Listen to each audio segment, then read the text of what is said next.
Hi guys, तो आज हम देखने वाले हैं लव फ्लॉप्स के पार्ट 4 को और इसमें हम एपिसोड 10 to 12 को कवर करने वाले हैं। तो अगर आपने प्रीवियस एपिसोड वॉच नहीं किया है तो वो भी मस्ट वॉच एपिसोड है, डिस्क्रिप्शन में लिंक मिलेगा, जाके वॉच कर लेना। तो एपिसोड की स्टार्टिंग में और असाई अब वर्चुअल वर्ल्ड में पहुंच चुका था और जब वो अपनी आंखें खोलता है तो उसको कुछ अलग ही जगह दिखाई देती है और उसके आगे उसका रोबोट भी होता है। और तभी असाई अपने रोबोट से पूछता है कि तुम यहाँ पे क्या कर रही हो, लेकिन तभी वो रोबोट बोलता है कि मैं योशिहो हूँ और मैं तुम्हें यहाँ पे मॉनिटर कर रहा हूँ। और असाई के सामने एक बहुत ही बड़ी सी दीवार होती है और तभी योशियो बताती है कि इसी दीवार के कारण हम उस सैटेलाइट से कनेक्ट नहीं कर पा रहे। और असाई सोच रहा था कि मैं इस दीवार के पार कैसे जाऊंगा और तभी वो नोटिस करता है कि उसके आसपास चेरी ब्लॉसम की पत्तियां होती है और तभी वो सारी पत्तियां तितली बन जाती है और असाई उसका पीछा करता है। और तभी सब लॉक्स में से एक लॉक ओपन का सिंबल बनाता है, मतलब कि ग्रीन होता है। जैसे ही असाई उसको टच करता है तभी वो ओपन हो जाता है और इसके बाद असाई वर्चुअल वर्ल्ड में आ जाता है। और जैसे ही वो उस वर्ल्ड में पहुंचता है तभी जो उसका रोबोट होता है ना, वो योशियो का फॉर्म ले लेता है। और तभी असाई पूछता है कि आखिरकार तुम इस रोबोट में से नंगे क्यों बाहर निकल रहे हो। तभी योशियो बोलता है कि मैं अकेला नंगा थोड़ी ना हूँ। और तभी असाई भी नोटिस करता है कि वो भी नंगा है और काफी ज्यादा शर्माने लगता है। और तभी वहाँ पे कचरा उठाने वाला रोबोट आता है और वो जो रोबोट होता है ना, वो उसको एकदम तोड़ देता है। और तभी योशियो बोलता है कि हमें यहाँ से भागना होगा और दोनों भागने लगते हैं और रोबोट भी उसके पीछे होता है। तभी योशियो बोलता है कि अगर इस रोबोट ने हमें छू लिया तो हम इस वर्ल्ड से लॉग आउट हो जाएंगे। और तभी असाई बोलता है कि अगर हम लॉग आउट हो गए तो क्या हम फिर से लॉग इन नहीं कर पाएंगे। और तभी योशियो बोलता है कि इसके बारे में मुझे भी कंफर्म नहीं पता। और तभी उनके सामने वही कुत्ते आ जाते हैं जो कि असाई के साथ सीन कर दिए थे फर्स्ट एपिसोड में। और वो कुत्ते और रोबोट सभी लोग मिलके असाई को घेर लेते हैं और तभी असाई को किसी चीज की आवाज आती है, लेकिन तभी जो कुत्ते होते हैं ना, वो सीधा योशियो को पकड़ लेते हैं। तभी असाई योशियो का हाथ पकड़ता है और सीधा पानी में जंप कर जाता है और वो पानी की मदद से दूसरी जगह पे टेलीपोर्ट हो जाते हैं।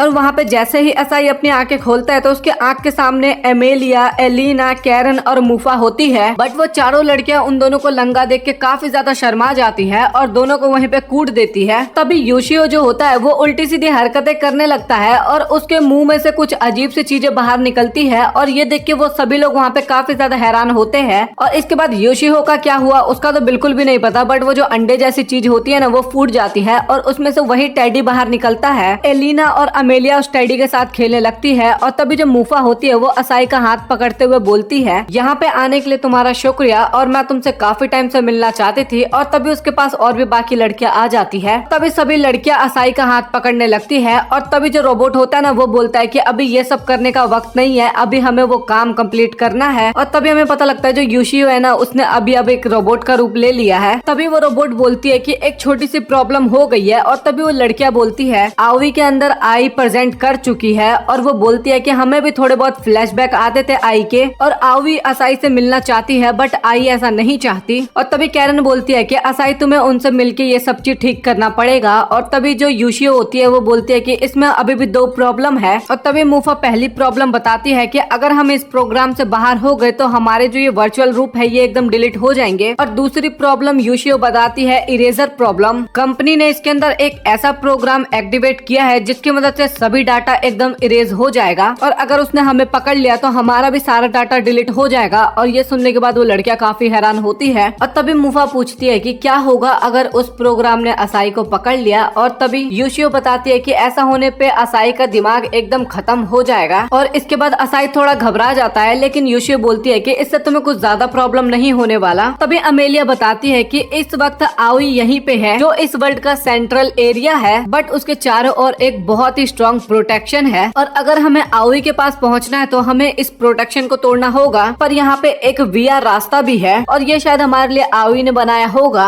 और इसके बाद वो लोग डिसाइड करते हैं वहाँ पे जाने का और दरवाजा खोल के प्रोग्राम में जाने लगते हैं। और जैसे ही वो लोग कदम आगे बढ़ाते हैं तभी वो एक दूसरी बिल्डिंग में पहुंच जाते हैं। और तभी असाई बोलता है कि इस बिल्डिंग में तो मैं शायद सेंसे के साथ आ रखा हूँ। तभी वो लड़कियां घबराते हुए बोलती है कि आखिरकार तुम यहाँ पे किस लिए आई थी। और तभी असाई घबराते हुए बोलती है कि जो भी तुम सोच रहे हो वैसा कुछ भी नहीं है, बट वो इस टाइप की शक्ल बना रहा था कि उसकी शक्ल देख के सारी लड़कियां और भी ज्यादा परेशान हो जाती है। और वो लोग आगे बढ़ना शुरू करते हैं और जैसे ही वो लोग थोड़ा आगे जाते हैं तो वहाँ पे उन्हें कुछ लोग दिखाई देते हैं जो कि एकदम फ्रीज जैसे लग रहे थे। और योशियो चेक करने के लिए भी जाती है कि ये मूव कर रहे हैं या फिर नहीं। और तभी उनमें से एक आदमी अचानक से योशियो का कान पकड़ लेता है, लेकिन योशियो किसी भी तरीके से वहाँ पे अपने आप को बचा लेती है। और वो सभी लोग इन 5 को घेर लेते हैं। और तभी मूफा सेंसे अपना आउटफिट चेंज करती है और कैरन जो होती है वो अपने फेरी वाले फॉर्म में आ जाती है और एलिना भी अपना फॉर्म चेंज कर लेती है। और अमेलिया का तो फॉर्म कुछ ज्यादा ही वियर्ड सा था और वो लोग काफी इजीली उन सभी को निपटा दे रहा था। लेकिन तभी उनमें से एक बंदा जो होता है वो यूशियो के पास आके गिरता है और उसकी आंखों का कलर एकदम से रेड हो जाता है। लेकिन तभी असाई बीच में आके यूशियो को पकड़ लेता है और तभी वहाँ पे एक बहुत ही बड़ा ब्लास्ट होता है और उस ब्लास्ट के कारण असाई सीधा खिड़की से नीचे गिर जाता है। और मूफा सेंसे जब तक असाई के पास पहुंचती तब तक वो खिड़की फिर से जुड़ जाती है और असाई काफी तेज नीचे गिरने लगता है। लेकिन वो नीचे एक सोफे के ऊपर गिरते हैं तो ज्यादा उन्हें चोट नहीं लगती। और तभी असाई सोचता है कि आखिरकार हम लोग कहाँ पे आ गए। और तभी असाई बोलता है क्या मैं तुमसे एक बात पूछ सकता हूँ। और तभी यूशियो बोलता है कि हाँ पूछो। और तभी असाई बोलता है कि उन लोगों को इसी तरीके से प्रोग्राम किया गया था ना कि वो आगे जाके मुझसे प्यार करने लगे। और तभी यूशियो बोलते कि हाँ तुमने सही कहा। तो मूफा सेंसे होती है जो कि असाई को ढूंढने लगती है और उसके आगे कुछ बंदे आते हैं और उनको काफी इजीली निपटा देती है। और तभी यूशियो बताती है कि हाँ हमने उन्हें प्रोग्राम तो किया था बट उनके फीलिंग्स में कुछ इस तरीके से चेंज आया जो कि एक एआई के अंदर कभी भी नहीं आ सकता था। और तभी असाई को वहाँ पे मूफा दिखती है और जैसे असाई मूफा के पास जाता है तभी उन्हें एलिना के चिल्लाने की आवाज आती है। और जैसे ही वो लोग वहाँ पे पहुँचते हैं तभी उन्हें वहाँ पे क्रिएचर दिखाई देता है और यही क्रिएचर है इरेजर प्रोग्राम। वो जो इरेजर होता है वो उन गार्ड के ऊपर कुछ अटैक करता है और इसकी मदद से गार्ड के ऊपर लाइनें आ जाती है। तभी यूशियो बताती है कि अगर अब इन गार्डों ने भी हमें छू लिया तो भी हम इरेज हो जाएंगे। इसके बाद वो सभी असाई के ऊपर अटैक करते हैं लेकिन उनमें से एक बंदा जो होता है ना वो यूशियो को छू लेता है। इस वजह से वो वहाँ से गायब हो जाती है और एक आदमी और कैरन को छूने वाला होता है लेकिन असाई सही टाइम पे इलेक्ट्रिक स्टिक का यूज करके उस आदमी को रोक लेता है। तभी मूफा बोलती है कि तुम यहाँ से दूर हो जाओ असाई क्योंकि तुम्हें ये ज्यादा प्रॉब्लम कर सकता है। तभी असाई बोलता है कि मैं तुम लोगों को अकेले छोड़ के ऐसे साइड में खड़े होकर नहीं देख सकता और मैं भी तुम लोगों को प्रोटेक्ट करना चाहता हूँ चाहे तुम एआई ही क्यों ना हो। और ये सब बातें सुन के मूफा असाई की तरफ देखने लग जाती है और इसके बाद उनके बीच में लड़ाई होती है और एक बंदा जो होता है वो असाई को छूने वाला होता है लेकिन मूफा एक ही लात में उस बंदे को दूर कर देती है और असाई को बचा लेती है। और इसके बाद वो सभी लोग उन आदमी से बच के वहाँ से भाग जाते हैं और वो लोग आगे बढ़ते रहते हैं। और इसके बाद वो लोग एक बटन के पास पहुँच जाते हैं और अगर इन्होंने उस बटन को क्लिक कर दिया तो ये लोग आई के एक कदम और आगे आ जाएंगे। और वो लोग वहाँ पे पहुँचने वाले थे लेकिन तभी उनके सामने वही आदमी आ जाता है जिसने असाई को किडनैप किया था। तभी अचानक से मूफा काफी जोर से पंच उस आदमी को मारती है लेकिन इससे उसको कुछ ज्यादा असर नहीं होता। और इसके बाद मूफा सेंसे जो होती है वो उस आदमी को लात मारती है और काफी दूर फेंक देती है। और एलिना जो होती है वो उसमें कुछ कोड डालती है और बजर को नीचे खींचने वाला होता है असाई लेकिन वो उससे होता ही नहीं है। और तभी वहाँ पे काफी सारे गार्ड्स आ जाते हैं और वो जो इरेजर था ना वो भी वहाँ पे आ जाता है और वो सभी चीज को वहाँ पे इरेज करने लगता है। और तभी मूफा सेंसे जो होती है वो लीवर को नीचे खींचने लगती है और वो दरवाजा धीरे धीरे खुलने लगता है। इसके बाद जो इरेजर होता है ना वो इस आदमी को भी खतरनाक बना देता है। तभी वो तीनों लड़कियां उस तरफ पहुंच जाती है और बोलती है कि हम इस तरफ से दरवाजे को नहीं बंद कर सकते। और वो गार्ड भी उनकी तरफ बढ़े जा रहे थे और वो लोग काफी बड़ी मुसीबत में फंसने वाले थे और असाई को तो कुछ भी समझ में ही नहीं आ रहा था। और तभी मूफा सेंसे वहाँ पे कुछ बोलने लगती है कि मुझे नहीं पता था कि प्यार का एहसास कैसा होता है और तुमने मुझे एक बार बचाया। और तभी मुझे याद आया कि तुमने मुझे एक बार और बचाया है इससे पहले। और मूफा सेंसे बोलते हैं कि मुझे उसी टाइम पे पता चला कि मैं एक एआई हूँ बट मुझे कुछ और भी फील हुआ। मेरा दिल का धड़कना भी उस टाइम पे काफी तेज हो गया और मुझे काफी प्यारा सा दर्द भी हुआ। वो एहसास था किसी से प्यार करने का और एक इंसान भी ऐसा ही फील करता है जब वो किसी से प्यार करता है। और इसके बाद वो असाई का चेहरा पकड़ती है, बोलती है कि वो एहसास कोई आर्टिफिशियल नहीं था और ना ही वो आई की मेमोरी थी, वो एक मेरा खुद का फीलिंग था। बोलती है कि तुमने मेरे लिए इतना कुछ किया उसके लिए तुम्हारा शुक्रिया, अब मेरी बारी है तुम्हें प्रोटेक्ट करने की। असाई बोलता है कि तुम ऐसा कुछ भी नहीं करोगी। और मूफा सेंसे होती है वो बोलते है कि मैं बहुत ही ज्यादा स्ट्रांग हूँ, तुम्हें मेरी फिक्र करने की जरूरत नहीं है। और उसको किस करती है और बोलती है कि तुम यहाँ पे नहीं रुकोगे। और मूफा वहाँ पे असाई को धक्का दे देती है और असाई उसे पकड़ने की कोशिश करता है और उसका रिबन टच कर लेता है। और तभी उसे एक मेमोरी दिखाई जाता है जहाँ पे एक लड़की को कुछ लड़के बुली कर रहे थे। वो लड़के लोग उस लड़की को मारने वाले थे लेकिन उस लड़की को बचाने के लिए वहाँ पे एक लड़का आ जाता है। तभी उनमें से एक लड़का होता है वो असाई के मुंह पे पंच करता है और बोलता है कि लड़की के आगे ज्यादा हीरो मत बना करो। इसके बाद आई जो होती है वो असाई का ट्रीटमेंट करती है और बोलती है कि तुम्हें उतना ज्यादा भी हीरो बनने की जरूरत नहीं थी बट मैं काफी ज्यादा खुश हूँ।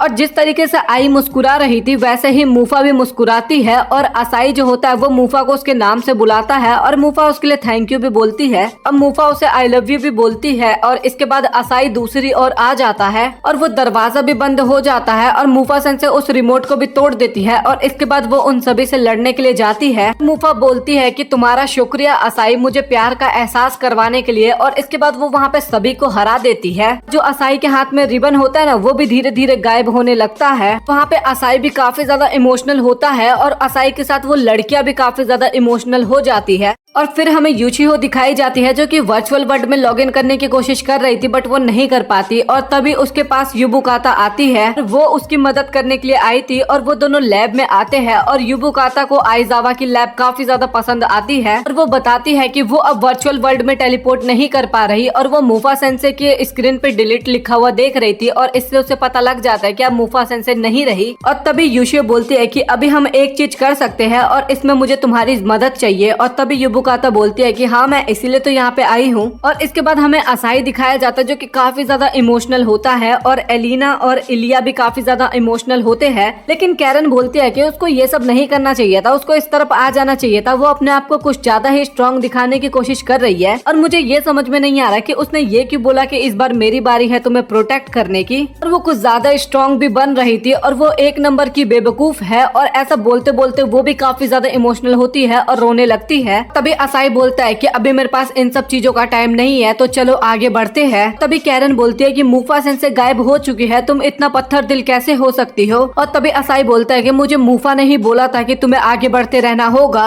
इसके बाद वो सभी भी रेडी हो जाते हैं और सामने का दरवाजा खोलते हैं और इसके बाद वो लोग स्कूल बिल्डिंग में पहुंच जाते हैं। और तभी उनके पास एक रोबोट आ जाता है और वो इलिना के ऊपर अटैक करने वाला होता है, लेकिन असाई उसे बचा लेता है और कैरन उस रोबोट को हरा देती है। असाई को वहाँ पे थोड़ा चोट लग गया था और इलिना उसको पट्टी करती है। और तभी कैरन बोलती है कि अगर तुम्हें इस दुनिया में चोट लगेगी तो इसका असर तुम्हें रियल दुनिया में भी होगा, तो इसीलिए तुम हमें चोट लगने दो। और तभी असाई बोलता है कि लेकिन तुम्हें भी तो दर्द होगा ना, और तुम्हारे में और मुझ में बिल्कुल भी कुछ अंतर नहीं है। मैं नहीं चाहता कि तुम में से किसी को भी चोट लगे। और इसके बाद वो क्लास को देखने लगता है और तभी बाकी की लड़कियां पूछती है कि रियल वर्ल्ड का स्कूल कैसा होता है, वो तो सच में बहुत ही अच्छा होगा। और तभी असाई बोलता है कि यार मैं खुद ही काफी टाइम से स्कूल नहीं गया। उस दिन के बाद से मैंने सभी लोगों से बात करना बंद कर दिया और ना ही मैंने किसी को अपना दोस्त बनाया। इस दुनिया में आने के बाद मैंने तुम्हारे साथ दोस्ती की और मुझे इसमें काफी ज्यादा अच्छा लगा। और वो इलिना के कंधे पे हाथ रखते हुए बोलता है कि हम इस दुनिया से जरूर बाहर निकलेंगे। और तभी एमिलिया बोलती है कि अब हमें आगे का रास्ता भी मिल चुका है और वो थोड़े ही दूर है। और इसके बाद वो लोग सीढ़ियों से ऊपर जाने लगते हैं। तभी उनके सामने डेड एंड आ जाता है और जो नीचे की सीढ़ियाँ थी ना, वो सब भी एकदम गायब होने लगती है। तभी वहाँ पे कुछ तितलियाँ आ जाती है और तभी असाई बोलता है कि इन्हीं तितलियों की वजह से मैं इस वर्ल्ड में आ पाया हूँ। और वो तितलियाँ अचानक से एक जगह पे गायब होने लगती है। जैसे ही असाई भी उस जगह पे आता है तो वो भी टेलीपोर्ट होकर दूसरी जगह पे आ जाता है और उसके साथ बाकी लड़कियां भी आ जाती है और वो लोग एक अजीब सी जगह पे पहुंच जाते हैं और वहाँ पे काफी ज्यादा रोबोट्स होते हैं और बादल की मदद से उनको एक हवा में रास्ता था वहाँ पे पहुँचना था। तभी कैरन बोलती है कि हम काफी इजिली वहाँ पे पहुँच जाएंगे। और तभी एमिलिया बोलती है कि यहाँ पे तो काफी ज्यादा रोबोट है। और तभी कैरन बोलती है कि किसी एक को यहाँ पे डिस्ट्रैक्ट करना होगा उन सभी को, और मैं ऐसा करूंगी। और तभी असाई बोलता है कि तुम पागल हो क्या, अकेले थोड़ी ना कर पाओगी। और तभी एलिना बोलती है कि असाई ने सही कहा, तो मैं इसकी मदद करूंगी। और असाई उनको रोकने की कोशिश करता है, लेकिन कैरन बोलती है कि तुम्हें याद है ना मूफा सेंसे ने क्या बोला था। और अमेलिया बोलती है कि मैं भी यहाँ पे रुकूंगी। तभी एलिना बोलती है कि तुम्हें आगे बढ़ना होगा क्योंकि असाई को रास्ता भी तो दिखाना होगा, और तुम फिक्र क्यों कर रही हो, हम लोग काफी जल्दी इनको निपटा के तुम्हारे पास आ जाएंगे। और इसके बाद कैरन और एलिना हवा में उड़ जाती है और अपनी पावर को काफी ज्यादा बढ़ा लेती है। इसकी वजह से सभी रोबोट उनकी तरफ अट्रैक्ट होते हैं और वो दोनों उन रोबोट से लड़ने लगती है। और अमेलिया बोलती है कि असाई अब हमें चलना होगा। और असाई बोलता है कि उन दोनों का क्या। तभी अमेलिया बोलता है कि प्लीज असाई मेरी बात मानो। और इसके बाद वो दोनों वहाँ से जाने लगते हैं। वो दोनों दरवाजे की मदद से दूसरी तरफ चले जाते हैं। और तभी एलिना, तुम याद करो कि असाई ने हमें क्या बोला था। असाई ने हमें बोला था कि वो नहीं चाहता कि हम में से किसी को भी चोट लगे। और ये सुन के मैं काफी ज्यादा खुश हो गई। और वो दोनों फिर से आसमान में उड़ती है और वहाँ पे काफी बड़ा धमाका होता है। और इसके बाद हमें असाई और अमेलिया दिखाए जाते हैं, जहाँ पे असाई बोलता है कि हमें पीछे कुछ निशान छोड़ के आना चाहिए ताकि वो दोनों हमारे पास काफी इजिली आ जाए। अमेलिया बोलती है कि तुम इसकी फिक्र मत करो, मैं वो कर दूंगी। और तभी वो लोग एक बुक शेल्फ के पास आते हैं और वहाँ पे अमेलिया कुछ बटन वटन दबाती है और वहाँ पे एक लिफ्ट आ जाता है। इसके बाद जब असाई अमेलिया को देखता है तो वो उदास होती है, बट वो दोनों लिफ्ट में चढ़ जाते हैं। और तभी अमेलिया बोलती है कि तुम्हें याद है मैंने कहा था कि मैं खुद से बहुत ही ज्यादा नफरत करती सकती हूँ और मैं जैसी हूँ वैसा नहीं बनना चाहती थी, बट तुमने मुझे कहा कि तुम जैसी हो वही तुम परफेक्ट हो और वही तुम्हारी ताकत है। तुमने ये मुझे बोला तभी मुझे याद आया कि तुमने ये मेरे लिए पहले भी किया है। फिर हमें बचपन की मेमोरी दिखाई जाती है जहाँ पे असाई और अमेलिया होते हैं और अमेलिया वहाँ पे एक छोटी सी पपी को देख रही थी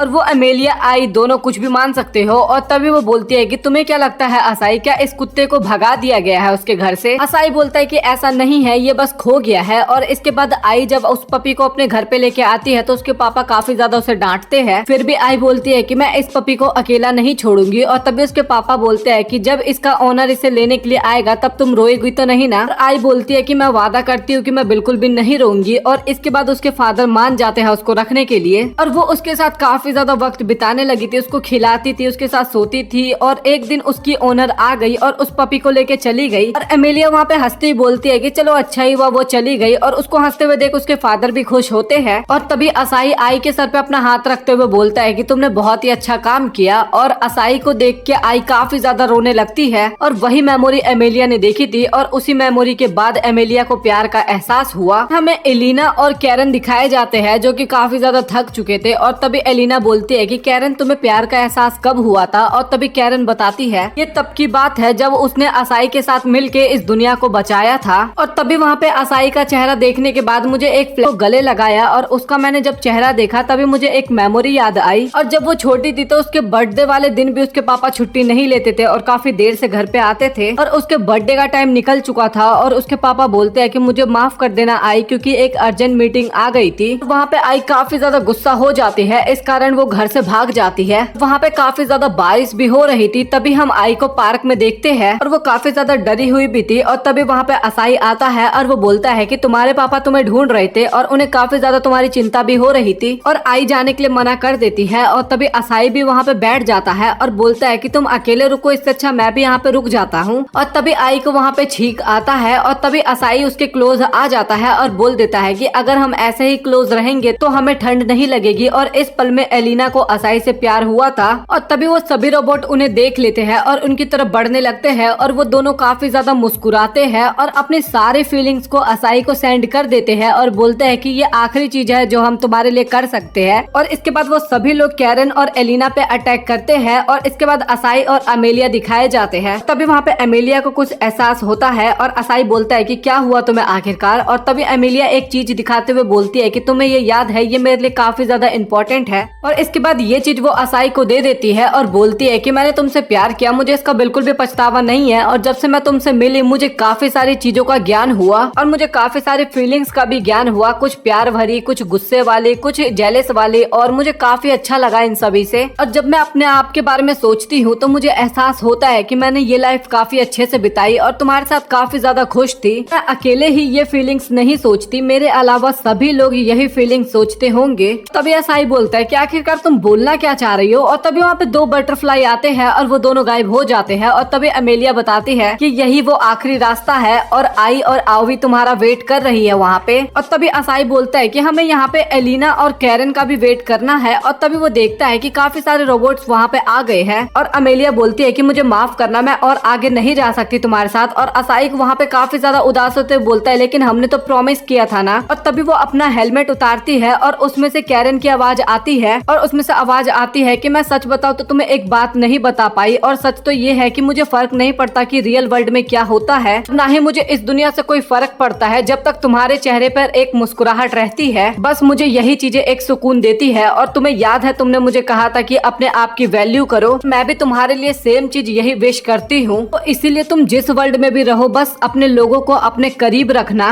और हमेशा मुस्कुराते रहना, क्योंकि मैं तुम्हारे मुस्कुराते हुए चेहरे से बहुत ही ज्यादा प्यार करती हूँ। और इसके बाद कैरन जो होती है वो काफी पावरफुल अटैक करती है उन रोबोट्स के ऊपर और इसके बाद कैरन भी वहाँ पे मारी जाती है। वहाँ पे एलिना भी काफी ज्यादा इमोशनल होती है और इसके बाद अब असाई को एलिना की भी आवाज सुनाई देती है और वो बोलती है कि तुम्हें याद तो है ना असाई, जब तुमने मुझे कहा था कि मुझे अपनी जिंदगी अपने तरीके से जीनी चाहिए। वही वर्ड्स को सुनने के बाद मैं अपने आप को पहचान पाई और इसके बाद मैंने अपने आप को अपने रूप में चेंज किया। तुम्हारा क्या तुम अपनी जिंदगी को अपने तरीके से जी पाओगे? तुमने काफी सारी चीजों को पीछे छोड़ दिया और जब तुम उसके बारे में सोचते हो तो तुम काफी ज्यादा उदास हो जाते हो, बट अगर तुम एक बार उन सभी को छोड़ दो तो तुम्हारा भी एक नया जन्म होगा। और एक बात तुम हमेशा याद रखना कि तुम हमेशा हमेशा मेरे प्यारे असाई रहोगे। इसके बाद एलिना भी असाई को गुड बाय बोलती है और वो भी एक काफी पावरफुल ब्लास्ट करती है, जिस कारण वहाँ पे बहुत सारे रोबोट और एलिना भी मारी जाती है। और ये सब सुन के असाई वहाँ पे काफी ज्यादा इमोशनल होता है और तभी अमेलिया बोलती है कि मुझे माफ करना, क्योंकि हमने जिस तरीके से सोचा था ये एंडिंग उस तरीके से नहीं हो रही। बस मैं चाहती हूँ कि तुम अपनी जिंदगी अच्छे से जियो और असली दुनिया में अच्छे से रहना।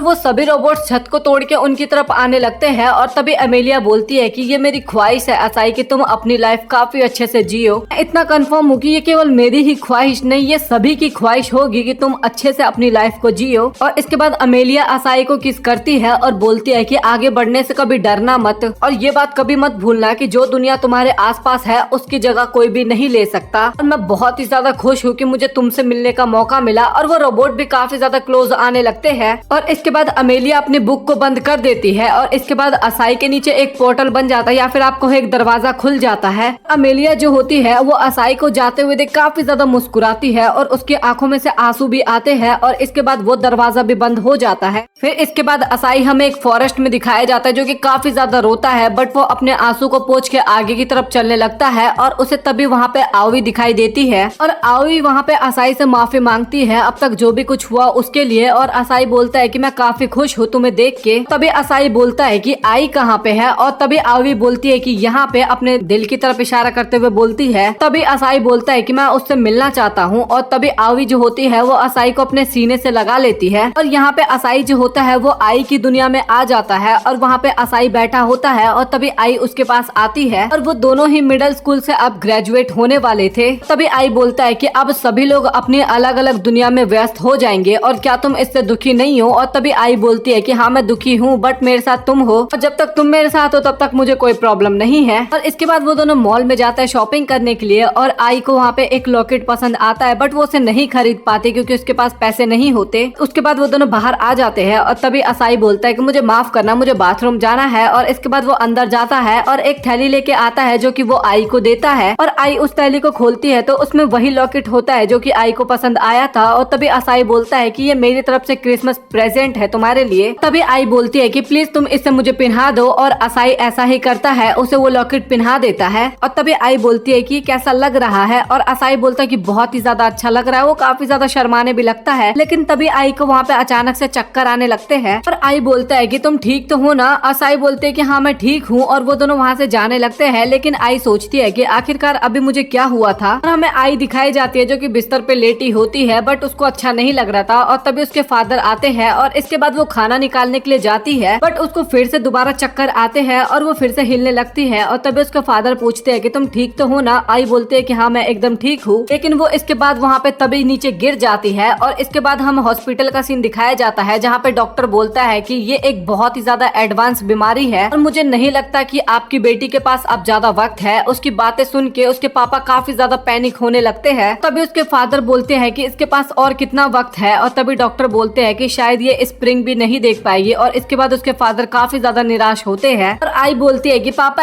ये कुछ भी बोल रहा है, मैं अभी इतनी भी ज्यादा बीमार नहीं हूँ। और इसके बाद हमें कुछ दिनों बाद का सीन दिखाया जाता है जहाँ पे आई एडमिट हो चुकी थी हॉस्पिटल में और अचानक से वहाँ पे काफी तेज भागते हुए असाई आता है और वो बोलता है कि आई तुम ठीक तो हो ना। और वो काफी ज्यादा थका होता है और वो आई के लिए केले लेके आया था और वो फिर दोबारा पूछता है कि तुम पक्का ठीक हो ना आई। तभी आई बोलती है कि यार मैंने तुम्हें बताया तो था, बस मैं थोड़ी थक गई हूँ, मैं एकदम ठीक हूँ। और आई की बातों को सुन के असाई थोड़ा टेंशन फ्री होता है और तभी आई बोलती है कि तुम कुछ ज्यादा ही टेंशन लेते हो। और तभी आई बोलती है कि जब स्प्रिंग का मौसम आएगा तो क्या तुम मेरे साथ चेरी ब्लॉसम के पेड़ को खिलते हुए देखने चलोगे। और असाई बोलता है कि हाँ बिल्कुल, हम तो हमेशा जाते ही है। और इसके बाद दोनों इस चीज का प्रॉमिस भी करते हैं। और अब तो ठंडियों का मौसम भी आ चुका था और वो लोग ठंडी में भी थोड़ा बहुत चिल करते हैं और बहुत ही ज्यादा वक्त गुजर जाता है। और हम देखते हैं कि आई की तबीयत अब काफी ज्यादा खराब हो चुकी थी और उसके पास असाई का कॉल आता है जो कि उससे कुछ देर में मिलने आने वाला था। और तभी आई वहाँ पे मेकअप करने लगती है जल्दी जल्दी, और वो ऐसा इसलिए करती है ताकि असाई को ना पता चले कि वो मरने वाली है। और तभी असाई आता है और वो दोनों कुछ देर बात करते हैं और तभी वो बोलता है कि क्या आज हमें बाहर घूमने चलना चाहिए। और आई जो होती है वो उसे मना कर देती है और आई असाई को वहाँ पे कुछ बोलने वाली थी बट वो नहीं बोल पा रही थी। और कुछ देर बाद असाई वहाँ से जाने लगता है और तभी आई बोलती है कि अब तुम्हें यहाँ पे नहीं आना चाहिए क्योंकि जल्द ही तुम्हारे एग्जाम होने वाले हैं और मैं नहीं चाहती कि तुम बिल्कुल भी डिस्ट्रैक्ट हो। तुम मेरी चिंता मत करो, मैं तो जल्दी ठीक हो जाऊंगी। और असाई को ना चाहते हुए भी उसकी उसकी बातें माननी पड़ती है। और इसके कुछ दिनों बाद आई की हालत काफी ज्यादा खराब हो जाती है और वो अपना फोन उठा के आई और असाई की चेरी ब्लॉसम वाली वीडियो देखने लगती है। और वहाँ पे वो असाई को मैसेज करती है कि मैं तुम्हें मिस कर रही हूँ, और वो चेरी ब्लॉसम के पेड़ को देखते हुए लिखती है कि क्या हम वो देखने चलेंगे। और वो ये मैसेज सेंड नहीं करती बट उसको डिलीट कर देती है। और तभी वो अपने लॉकेट को पकड़ के असाई से माफी मांगती है और काफी ज्यादा इमोशनल भी हो रही थी। भाई मेरे को वॉइस रिकॉर्ड करने में बहुत प्रॉब्लम हो रहा है इस टाइम पे। और यहाँ पे आई को असाई इस तरीके से देख रहा था, और ये अभी प्रेजेंट वाला असाई है जो कि अभी दुनिया को बचाने में लगा हुआ है। वहाँ पे असाई काफी ज्यादा रोता है और तभी आई बताती है कि आई जो है वो दरवाजे के उस पार है। और तभी आई बोलती है कि मुझे माफ कर देना क्योंकि हमने तुम्हें इस प्रॉब्लम में फंसा दिया। और तभी असाई उसके पास आके बोलता है कि इसमें तुम्हारी कोई भी गलती नहीं है। तो इसके बाद असाई उस दरवाजे की तरफ जाने लगता है और तभी आई बोलती है कि असाई तुमने मेरी पूरी दुनिया ही बदल दी, और तुमसे मिलने के बाद मुझे पता लगा कि प्यार का एहसास क्या होता है। तभी असाई भी बोलता है कि जो वक्त मैंने तुम्हारे और दूसरों के साथ बिताया वो मेरे लिए काफी ज्यादा प्रीसियस था। और इसके बाद असाई दरवाजा खोल के दूसरी तरफ आ जाता है और उसके सामने एक काफी बड़ा चेरी ब्लॉसम का पेड़ होता है और वहाँ पे आई भी होती है। और जैसे ही असाई आई को देखता है वो जाके उसको सीने से लगा लेता है और वहाँ पे दोनों काफी ज्यादा इमोशनल हो रहे थे। और असाई बोलता है कि मैं तुमसे काफी ज्यादा बातें करना चाहता हूँ, तुम्हारी काफी बातें सुनना चाहता हूँ। और आई बोलती है कि मैं भी, बट मैं तुमसे एक फेवर चाहती हूँ कि तुम मेरे बारे में भूल जाओ और अपनी लाइफ को आगे कंटिन्यू करो, और मैं इस तरीके से आगे नहीं बढ़ सकता। और इसके बाद ये वही डॉग वाला एग्जाम्पल दे के समझाता है, और वो तो मैंने पूरा आपको ऑलरेडी एक्सप्लेन कर दिया तो उसके ऊपर दोबारा बात नहीं करेंगे। और इसके बाद वो जो घर से भाग जाती है असाई वो वाला भी एग्जाम्पल दे के समझाता है, और ये भी आप लोगों को पता ही है। और धीरे धीरे असाई वो सभी एग्जाम्पल्स देता है जिनके कारण वो लड़कियां असाई को पसंद करने लगी थी। और मैं तुम्हें कैसे भूल सकता हूँ, आखिरकार हम दोनों बचपन से एक साथ रहे हैं और पूरी लाइफ हमने साथ में बिताई है। हम सेम किंडरगार्टन स्कूल में पढ़े, same elementary school, same middle school, हर जगह हम एक ही साथ थे, तो मैं तुम्हें कैसे भूल सकता हूँ।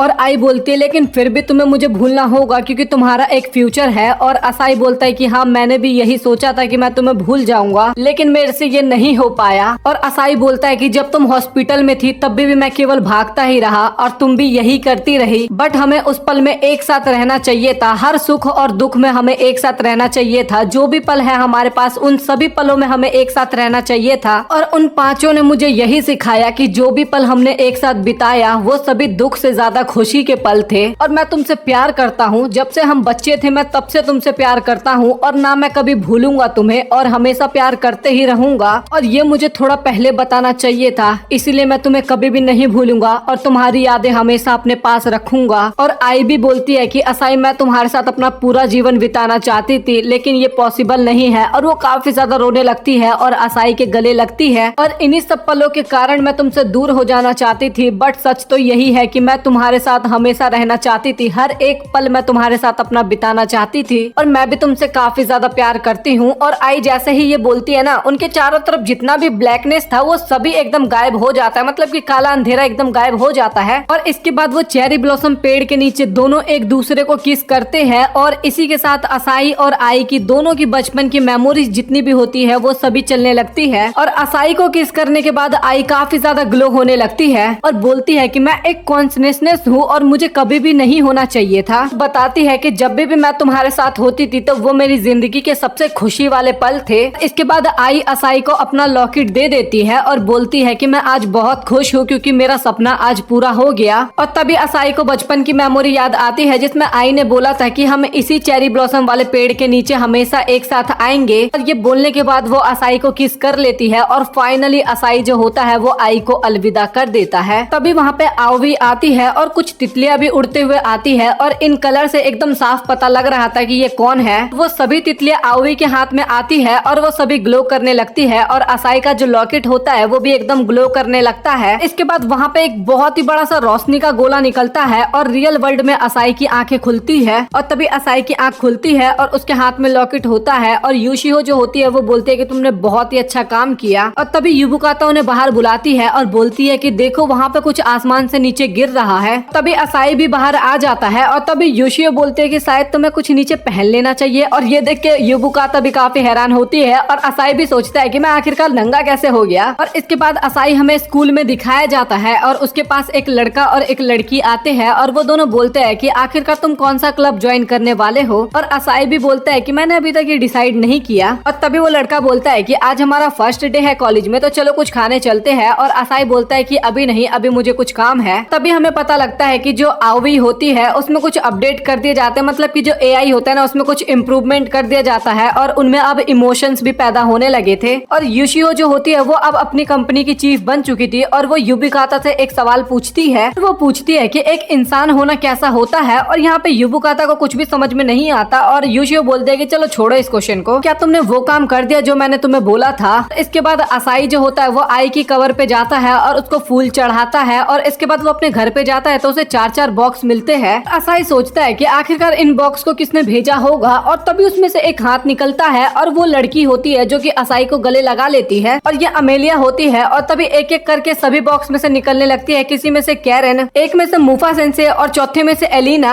और वो सभी असाई से एकदम चिपक जाते हैं। और तभी असाई सोचता है कि आखिरकार आप लोग यहाँ पे कैसे आए। तभी कैरन बोलती है कि तुम्हें हमारी बॉडी कैसी लगी, और वहाँ पे असाई को तो कुछ भी समझ में नहीं आ रहा था। तभी एलिना बोलती है कि ये सभी कुछ आई और यूशियो ने किया है। तभी मुफा सेंसे बोलती है कि अब से हम सभी लोग एक साथ रहने वाले हैं। और तभी हमें यूशियो दिखाई जाती है जो कि बोलती है कि काश मैं उसका एक्सप्रेशन देख पाती एक बार। और तभी युबुकाता बोलती है कि आपने तो केवल 4 ही बॉक्स भेजा। और तभी यूशियो बताती है कि वो खुद ही अपने पैरों पे चल के देखना चाहती है असाई को। हमें आओई दिखाई जाती है जिसके हाथ में केला था और एक हाथ में था मोबाइल, और उसमें वो मैप देख के कहीं जा रही थी। हमें असाई दिखाया जाता है जिससे चारों लड़कियां भाई चिपक ही रखी थी, छोड़ने का नाम ही नहीं ले रही थी। और असाई बोलता है कि लगता नहीं कि हम इस जगह पे रह पाएंगे। तभी एलिना बोलती है कि नहीं, हम एडजस्ट कर लेंगे यहाँ पे। इसके बाद हमें आओई का सीन दिखाया जाता है जो कि डोरबेल के पास जाके एक लंबी सी सांस लेती है और डोरबेल बजाती है। और इसके बाद हमें आओई का हंसता हुआ चेहरा दिखाई देता है, और इसी के साथ ये एनीमे हो जाता है खत्म। और भाई लिटरली भाई मुझे ये सीरीज काफी ज्यादा पसंद आई। लव फ्लॉप्स का फर्स्ट सीजन हो जाता है खत्म, और बस इसका अभी फिलहाल तो फर्स्ट ही सीजन है। और मुझे एपिसोड नंबर 6 और 7 के बाद लिटरली